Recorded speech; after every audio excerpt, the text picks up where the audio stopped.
નમસ્કાર દોસ્તો, જય જય ગરવી ગુજરાત. હું ગોપાલ ઇટાલિયા, વિસાવદર, ભેસાણ અને જુનાગઢ ગ્રામ્ય મત વિસ્તારનો આમ આદમી પાર્ટીનો ઉમેદવાર. આજે ભાજપના ઉમેદવારનું ચૂંટણી ફોર્મ ભરવાનો આજે કાર્યક્રમ હતો. આ કાર્યક્રમમાં વિશેષ ઉપસ્થિતિ તરીકે ગુજરાતના ભાજપના મુખ્યમંત્રી આવ્યા હતા. અને આજે મારે વિસાવદર, ભેસાણ અને સમગ્ર ગુજરાતના લોકોને બે વાત કહેવી છે કે મુખ્યમંત્રી માંડ પરાણે મજબૂરીથી વિસાવદર તો આવ્યા, એમનું સ્વાગત છે, સારી બાબત છે, પણ આવ્યા પણ આ વિસ્તારની વેદના વિશે એકેય શબ્દ ન બોલ્યા. ચૂંટણી કેમ કરીને જીતવી છે, ચૂંટણી જીતવા માટે શું કરવું પડશે, ચૂંટણી જીતવાની હાકલ મારું, બધું બરાબર છે, પણ સરકાર તો આજે ભાજપની છે. તો મુખ્યમંત્રી અથવા ભાજપના ઉમેદવાર વિસાવદર ભેસાણને લઈને એક શબ્દનું વિઝન રજૂ નથી કર્યું. આ પંથકની જનતા ઇકો સેન્સિટિવ ઝોન નાબૂદ કરવા માટે થઈને લડાઈ લડે છે, પણ ઉમેદવાર કે મુખ્યમંત્રી એકેય શબ્દ નથી બોલ્યા. આ પંથકની જનતાને ગઈ સાલ અતિવૃષ્ટિ થઈ, આ વર્ષે પણ માવઠું થયું. એ ગઈ સાલનું માવઠું આ સાલના માવઠાનું કોઈ વળતર મળ્યું નથી. એ બાબતે ભાજપના મુખ્યમંત્રી કે ભાજપના ઉમેદવાર વિસાવદરની સભામાં એક શબ્દ બોલ્યા નથી. આ પંથકની અંદર ગઈ સાલ ટેકાના ભાવના ખરીદી કેન્દ્રોની અંદર ભયંકર લૂંટફાટ થઈ. રજીસ્ટ્રેશન દીઠ ખેડૂતો પાસેથી પૈસા પડાવવામાં આવ્યા, અને આ પૈસા પડાવ્યા એ બાબતે ભાજપના ઉમેદવાર કે મુખ્યમંત્રી એકેય શબ્દ આજે વિસાવદરની સભામાં નથી બોલ્યા. આ પંથકની અંદર નવી જમીન માપણીના કારણે અનેક ખેડૂતો પરેશાન છે, પણ ભાજપના ઉમેદવાર કે મુખ્યમંત્રી આજે એક શબ્દ નથી બોલ્યા આ બાબત ઉપર. આ પંથકમાં વિસાવદર અને ભેસાણ પંથકના અનેક ગામડાઓમાં સૌની યોજનાનું પાણી નથી પહોંચ્યું ખેતરે, પણ આજની સભામાં ઉમેદવાર ભાજપનો કે મુખ્યમંત્રી એકેય શબ્દ બોલ્યા નથી. આ પંથકની અંદર ગિરનાર પર્વત છે, અનેક નાની મોટી ધાર છે, નાના મોટા વોંકળા છે, નાના મોટા વેણ છે.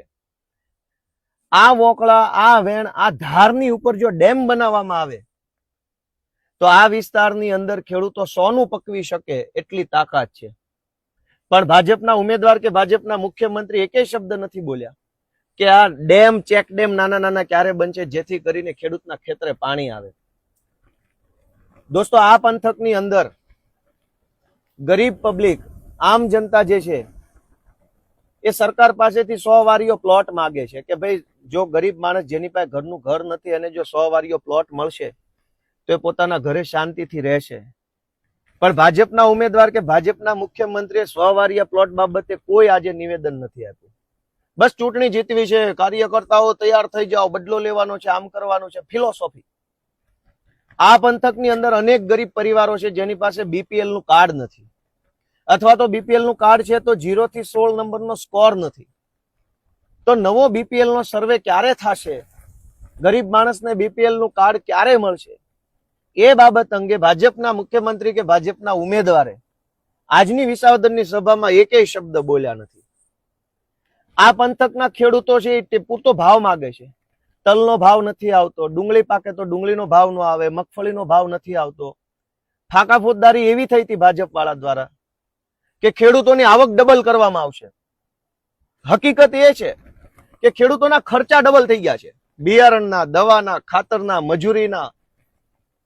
પણ આજે ખેડૂતોની આવક ડબલ કરવાની વાત તો ઘરે રહી. ખેડૂતની જણસનો પૂરો ભાવ ક્યારે મળશે એ બાબત ઉપર ભાજપના ઉમેદવારે કે ભાજપના મુખ્યમંત્રી એક શબ્દ નથી બોલ્યા. બસ ચૂંટણી જીતવી છે, હાકલ મારું છું, હવે આપણે જીતવું છે, આમ કરવું છે. આ પંથકની અંદર રત્ન કલાકારો ખૂબ મોટી સંખ્યામાં છે. આ રત્ન કલાકાર ભાઈઓ આજે મંદીનો સામનો કરી રહ્યા છે. પરિવારના 4 છેડા ભેગા કરવા મુશ્કેલ પડે છે, બાળકોને ભણાવવા મુશ્કેલ પડે છે, અને આ સાથે મુશ્કેલી એટલી બધી વેઠવી પડે છે. આમ છતાંય રત્ન કલાકારોના પરિવારના કલ્યાણ માટે, રત્ન કલાકારોના જે બીમાર, વૃદ્ધ, અશક્ત માવતર હોય એના માટે ભાજપની સરકાર શું કરશે એ બાબત વિશે ભાજપના ઉમેદવાર કે મુખ્યમંત્રી એકેય શબ્દ નથી બોલ્યા. આ પંથકની અંદર ભાજપના કેટલાક નેતાઓએ ભ્રષ્ટાચારમાં દાટ વાળ્યો છે, દાટ. કેશુબાપાના જમાનામાં બનેલા ચેક ડેમ ખાંભીયું ઊભી હોય એમ ઊભા છે, અડીખમ ઊભા છે, ખાંભીયુંની જેમ. ખાંભી 100 વર્ષ પહેલા થોડી હોય ને તો આજે એવી હોય. કેશુબાપાના જમાનાના ડેમ, કેશુબાપાના જમાનાના પુલ, કેશુબાપાના જમાનાના રોડ ખાંભીયુંની જેમ ઊભા છે. અને આ ભાજપના રાજમાં બનેલા રોડ 2 મહિના નથી હાલતા. આટલી હદે ભ્રષ્ટાચાર ભાજપના માણસોએ જુનાગઢ જિલ્લામાં કર્યો છે. એ બાબત ઉપર ભાજપના ઉમેદવાર કે ભાજપના મુખ્યમંત્રી આજે એક શબ્દ નથી બોલ્યા. આ જુનાગઢ જિલ્લાની સાવજ ડેરીમાં, જુનાગઢ જિલ્લા સહકારી બેંકમાં, જુનાગઢ જિલ્લા ખરીદ વેચાણ સંઘમાં, કૃષિ ઉત્પન્ન બજાર સમિતિમાં લાખો કરોડો રૂપિયા લઈને મળતિયાના માણસોની ભરતી કરવામાં આવી છે અને કરોડો રૂપિયાનું કટકી કરી લેવામાં આવી છે. એ બાબત ઉપર ભાજપના મુખ્યમંત્રી કે ભાજપના ઉમેદવાર આજની સભામાં એક શબ્દ નથી બોલ્યા. આ પંથકની અંદર અનેક એવા ગરીબ વ્યક્તિઓ રહે છે જેને નાના નાના સરકારી કામ માટે થઈ મામલતદાર ઓફિસ, તાલુકા પંચાયત, તલાટી મંત્રી, આરએફઓ, વીજળી વિભાગની સામે હાથ જોડવા પડે છે, પગે લાગવું પડે છે, ધક્કા ખાવા પડે છે, પૈસા આપતા કામ નથી થતું. એટલી હદનો ભ્રષ્ટાચાર સરકારી કચેરીઓમાં છે. તો ભાજપના મુખ્યમંત્રી આજે વિસાવદરમાં આવી અને આ ધક્કા ખાવા પડે છે, નાની પબ્લિકને હેરાન થવું પડે છે, એ બાબત ઉપર એક શબ્દ આજે નથી બોલ્યા. અને ભાજપના ઉમેદવારે એક શબ્દ નથી બોલ્યા. બસ જીતવું છે ગમે તેમ કરીને. પણ જીતીને શું કરશો?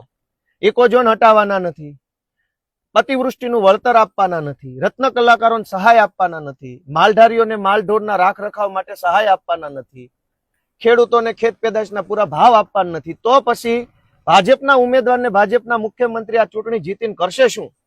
શા માટે જીતવી છે? હમણાં તમે ચૂંટણી જીતીને ખેડૂતોને, માલધારીઓને, વેપારીઓને, કર્મચારીઓને કંઈક ઉપયોગી બનવાના હોવ તો અલગ મુદ્દો છે. દોસ્તો, કહેતાય શરમ લાગે કે મુખ્યમંત્રી વિસાવદર સુધી આવ્યા પણ વિસાવદરના વિકાસની એક પણ વાત એના મોઢામાંથી બહાર ન આવી. આ કરુણતા છે, આ દુર્ભાગ્ય છે, લોકશાહીની હત્યા છે. આ ચૂંટણી આવી છે દોસ્તો, અનેક મુદ્દાઓ છે. કહેવા બેસીશ તો મુદ્દાઓનો પાર નથી. આ પંથકની ગરીબ જનતા, આમ જનતા જે મહેનત મજૂરી કરીને પોતાનું જીવન ગુજારે છે, પરિવારમાં કોઈ માણસ બીમાર પડે ભેસાણ કે વિસાવદરમાં, તો ભેસાણ વિસાવદરની સરકારી હોસ્પિટલમાં સીટી સ્કેનનું મશીન નથી, એક્સરે કરવાનું મશીન નથી, કે લોહી પેશાબનો રિપોર્ટ મફત થાય એમ નથી. તો ગરીબ માણસે ક્યાં જવાનું? કોઈ ખેતરોમાં કેરી વેડવાનું કામ કરતા હોય, તલ વાઢવાનું કામ કરતા હોય, કે ઓણિયો ચલાવતા હોય, દંતાળ ચલાવવાનું કામ કરતા હોય, એવા મજૂરી કરતા વ્યક્તિઓ હોય, એના પરિવારમાં કોઈ બીમાર પડે અને એક્સરે પડાવવાનો થાય તો વિસાવદર કે ભેસાણના સરકારી દવાખાનામાં સારું હાઈ ટેકનોલોજી એક્સરે મશીન નથી. તો વિસાવદરના ભાજપના ઉમેદવારને ભાજપના મુખ્યમંત્રી આ બાબત ઉપર એકેય શબ્દ બોલતા નથી. આ પંથકમાં અનેક ગરીબ લોકો છે જેને સરકારી યોજનાનો લાભ નથી. આ યોજના હોય, કોઈ અન્ય યોજના, શિક્ષણને લગતી યોજના હોય, વ્યવસાયને લગતી યોજના હોય, તો કોઈને એનો લાભ નથી મળતો. તો દોસ્તો, આ લાભ ક્યારે મળશે? અને એટલે હું બધા ખેડૂતોને, આ પંથકના આગેવાનોને વિનંતી કરું છું કે મોરો લાવી દેવાનો છે. મોરો ભટકાડવાનો, મોરો ભાજપની સામે મોરો ભટકાડી દેવાનો છે આ વખતે, એવી મારી વિસાવદર, ભેસાણ, જુનાગઢ ગ્રામ્યના સૌ લોકોને વિનંતી છે. જય હિન્દ, જય ગરવી ગુજરાત.